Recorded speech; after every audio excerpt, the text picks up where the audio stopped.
Chapter 52. From Little Britain, I went with my cheque in my pocket to Miss Skiffins' brother, the accountant; and Miss Skiffins' brother, the accountant, going straight to Clarriker's, and bringing Clarriker to me, I had the great satisfaction of concluding that arrangement. It was the only good thing I had done, and the only completed thing I had done, since I was first apprised of my great expectations. Clarriker informing me on that occasion that the affairs of the house were steadily progressing, that he would now be able to establish a small branch house in the East, which was much wanted for the extension of the business, and that Herbert, in his new partnership capacity, would go out and take charge of it. I found that I must have prepared for a separation from my friend, even though my own affairs had been more settled. And now, indeed, I felt as if my last anchor were loosening its hold, and I should soon be driving with the winds and waves. But there was recompense in the joy with which Herbert would come home of a night and tell me of these changes, little imagining that he told me no news, and would sketch airy pictures of himself conducting Clara Barley to the land of the Arabian Nights, and of me going out to join them, with a caravan of camels, I believe, and of our all going up the Nile and seeing wonders. Without being sanguine as to my part in these bright plans, I felt that Herbert's way was clearing fast, and that old Bill Barley had but to stick to his pepper and rum, and his daughter would soon be happily provided for.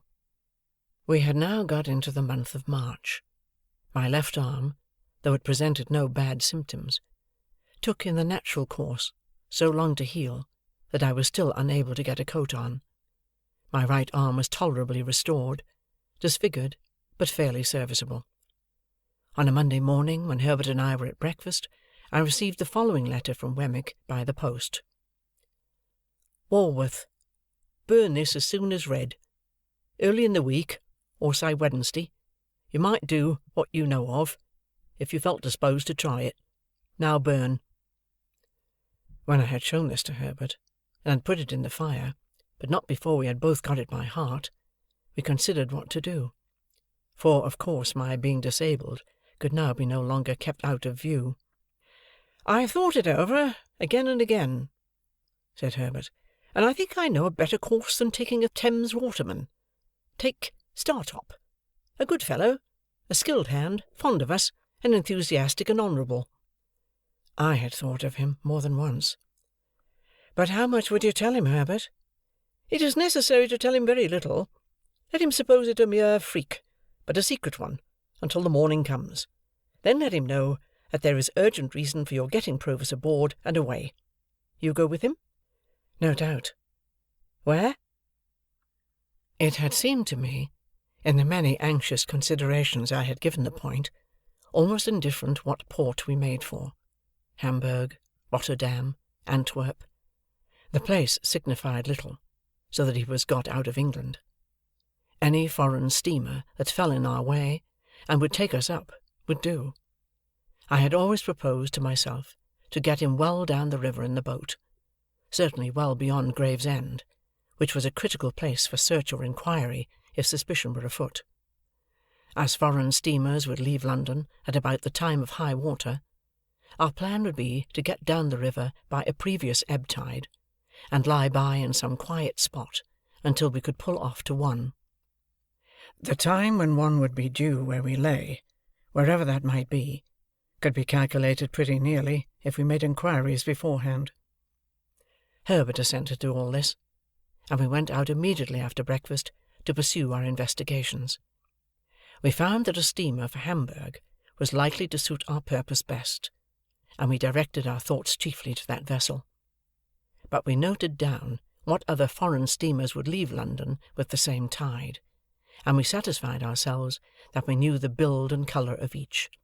We then separated for a few hours, I to get at once such passports as were necessary, Herbert to see Startup at his lodgings. We both did what we had to do without any hindrance, and when we met again at 1 o'clock, reported it done. I, for my part, was prepared with passports. Herbert had seen Startup, and he was more than ready to join. Those two should pull a pair of oars, we settled, and I would steer.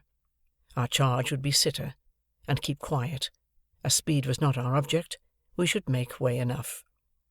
We arranged that Herbert should not come home to dinner before going to Mill Pond Bank that evening, that he should not go there at all tomorrow evening, Tuesday, that he should prepare Provis to come down to some stairs hard by the house on Wednesday, when he saw us approach, and not sooner, that all the arrangements with him should be concluded that Monday night, and that he should be communicated with no more in any way until we took him on board. These proportions, well understood by both of us, I went home. On opening the outer door of our chambers with my key, I found a letter in the box, directed to me. A very dirty letter, though not ill-written. It had been delivered by hand, of course, since I left home, and its contents were these: "If you are not afraid to come to the Old Marshes tonight, or tomorrow night at 9, and to come to the little sluice house by the lime kiln, you had better come. If you want information regarding your Uncle Provis, you had much better come and tell no one, and lose no time. You must come alone. Bring this with you." I had had load enough upon my mind before the receipt of this strange letter. What to do now I could not tell, and the worst was that I must decide quickly, or I should miss the afternoon coach, which would take me down in time for tonight. Tomorrow night I could not think of going, for it would be too close upon the time of the flight.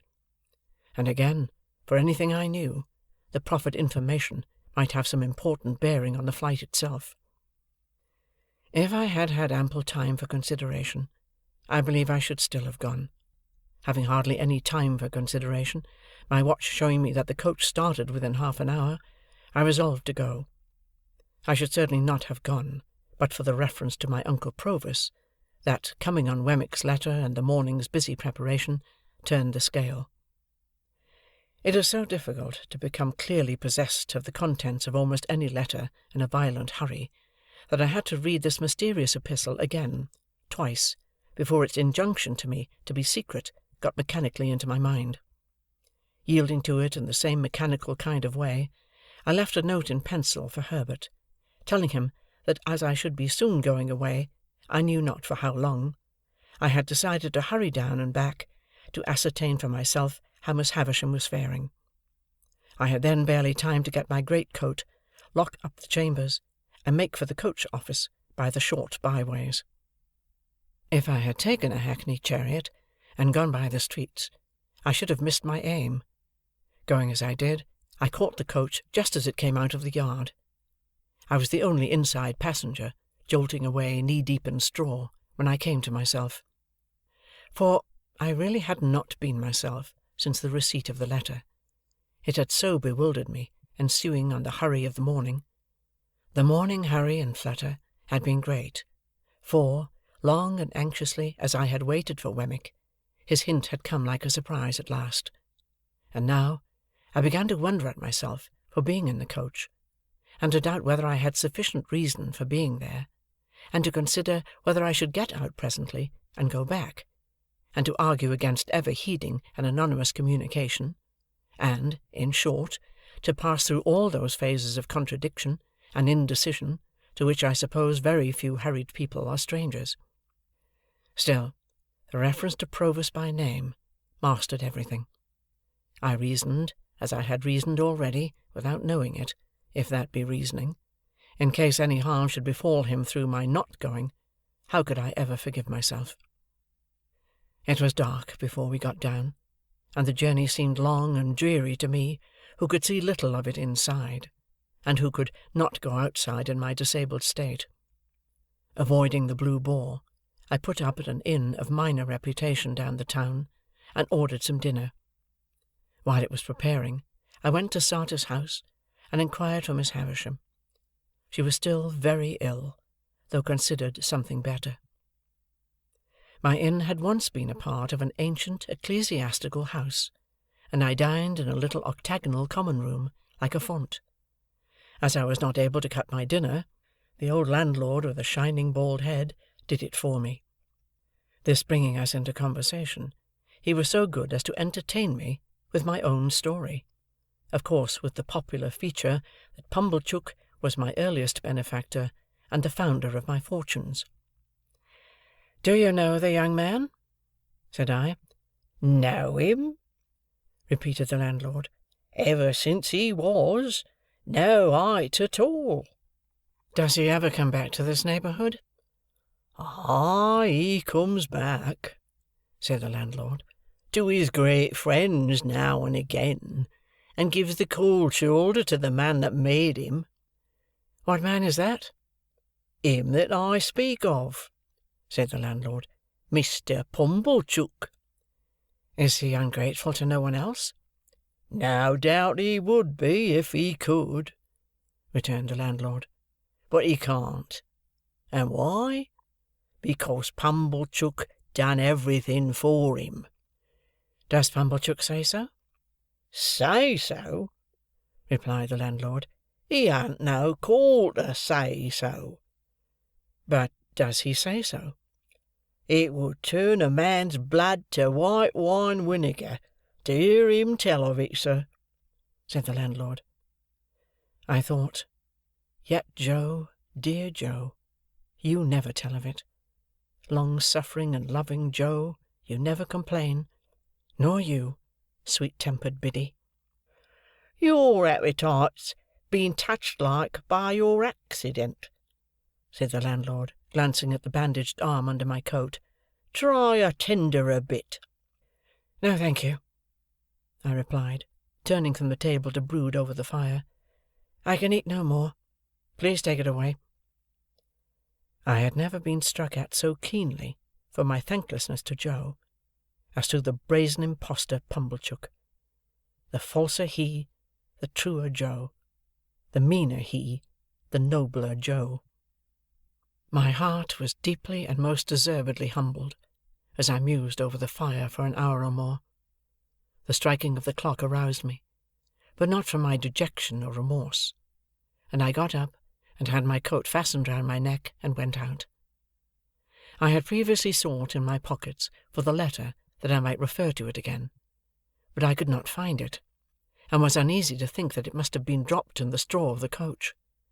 I knew very well, however, that the appointed place was the little sluice-house by the lime-kiln on the marshes, and the hour 9. Towards the marshes I now went straight, having no time to spare.